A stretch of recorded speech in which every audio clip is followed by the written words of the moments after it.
Selamat siang investor, kembali bersama saya Melina dari Mexico Future News. Pada kesempatan kali ini kita akan membahas berita seputar indeks saham, forex, dan juga komoditas. Bursa saham Amerika Serikat berakhir beragam pada akhir perdagangan Kamis waktu setempat atau Jumat dini hari waktu Indonesia Barat. Sentimen negatif datang lantaran data menunjukkan jumlah orang di Amerika Serikat yang mengajukan tunjangan pengangguran lebih besar dari yang diperkirakan pada pekan lalu. Jumat 11 Desember 2020, indeks Dow Jones Industrial Average turun 69,55 poin atau 0,23% menjadi 29.999,26. S&P 500 turun 4,72 poin atau 0,13% menjadi 3.668,10. Sebanyak 8 dari 11 sektor utama S&P 500 mundur, dengan sektor industri ditutup turun 0,93% memimpin penurunan. Sedangkan sektor energi naik sebanyak 2,93%, kelompok dengan kinerja terbaik.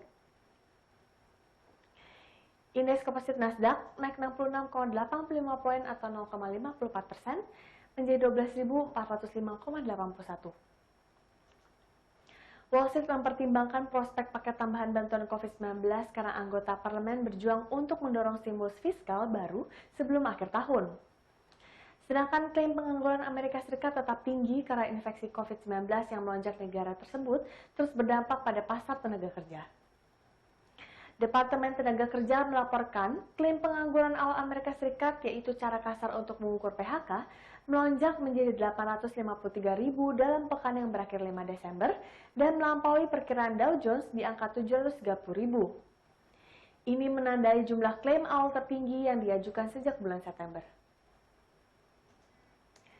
Data yang dikumpulkan oleh Universitas Johns Hopkins menunjukkan Amerika Serikat telah mendaftarkan lebih dari 15,5 juta kasus COVID-19 yang dikonfirmasi dengan jumlah kematian melebihi 291.000 pada Kamis sore.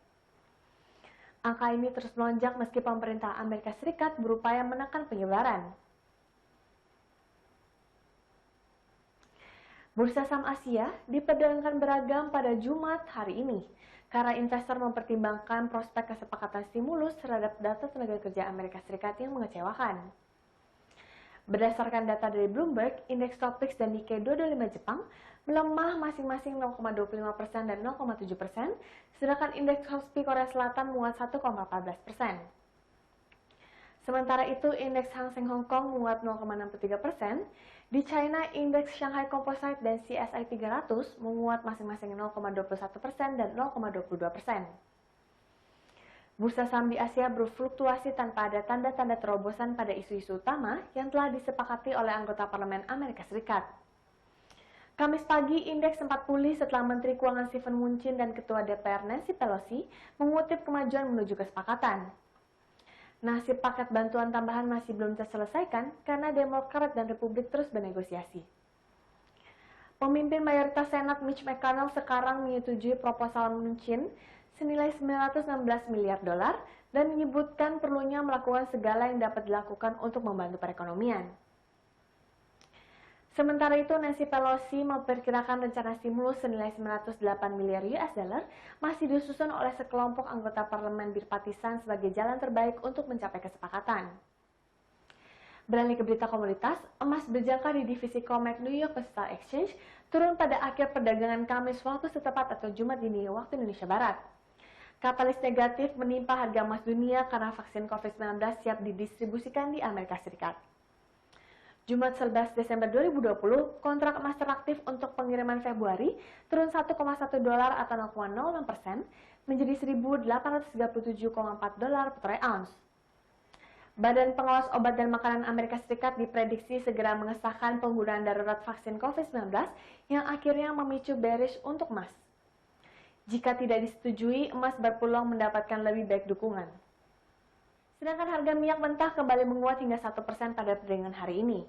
Minyak memperpanjang rally tajam yang terjadi di sesi sebelumnya, dengan minyak mentah Brent melesat ke atas 50 dolar per barrel untuk pertama kalinya sejak bulan Maret 2020. Peluncuran vaksinasi virus corona menjaga harapan bahwa permintaan minyak mentah akan meningkat tahun depan dan menjadi penopang pergerakan harga minyak. Jumat 11 Desember, harga minyak mentah jenis Brent untuk kontrak pengiriman Februari 2021 naik 45 sen atau 0,9% menjadi 50,70 dolar per barrel. Pada perdagangan Kamis 10 Desember, minyak mentah Brent melesat hampir 3%. Setali 3 uang, harga minyak mentah jenis West Texas Intermediate menguat 50 sen atau 1% ke level 47,28 dolar per barrel. West Texas Intermediate juga sudah menanjak hampir 3% di sesi sebelumnya.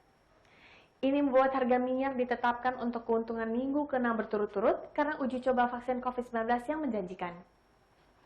Hal tersebut berhasil membantu memadamkan kesuraman atas rekor peningkatan jumlah infeksi baru dan kematian di seluruh dunia dalam pandemi virus corona. Inggris sudah mulai vaksinasi COVID-19 di minggu ini dan Amerika Serikat dapat memulai vaksinasi paling cepat akhir pekan mendatang. Sementara Kanada pada Rabu menyetujui vaksin pertamanya dengan suntikan awal dilakukan mulai minggu depan. Namun lonjakan besar dalam stok minyak mentah Amerika Serikat berfungsi sebagai pengingat bahwa masih ada banyak pasokan yang tersedia. Namun pasar masing-masing mengabaikan hal tersebut dan membuat rally pada harga emas hitam ini. Terlebih permintaan dari kawasan Asia kembali kuat dengan kilang terbesar India mengatakan bahwa mereka beroperasi dengan kapasitas 100% dari ke-9 unitnya yang pertama kalinya sejak awal tahun ini.